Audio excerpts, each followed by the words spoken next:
我们来看一下今天的作业，这样作业画的非常的棒啊，造型画的很准确，结构呢基本上也没什么问题，这个效果画的也非常的不错，线条的层次感也很分明，很不错，很贴合造型，这个造型能力很强。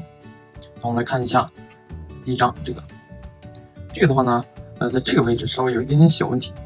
下面的这个大圆肌它不是往后走的，手臂应该在它上面，它要穿到手臂的前面去，这里的穿插可以注意一下。然后这个是小圆肌，小圆肌是压着手臂的，然后这里是冈下肌，它的肩胛冈呢大概在这里，然后它的肩三角肌后束这个位置呢在体表有隆起，然后在这里有一个肌腱连接过来，这个属于斜方肌的。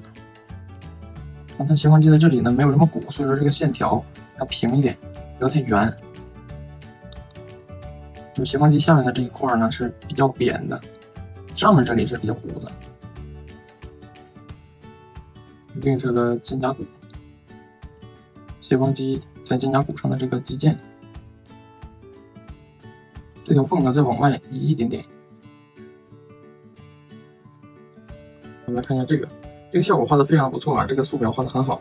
只是这个部分呢稍微的有一点点没有圆起来，它那个体感稍微的有一点点不够，就差一点。你可以把中间这个位置稍微的提亮1度，这个体积感就会更加的强。我看一下下面的这个基本上也没有什么问题啊，这个结构啊位置也都是对的。这个是肩峰、肩胛冈、肩胛下角，然后它的背阔肌的轮廓外边缘，它们应该从这里过来，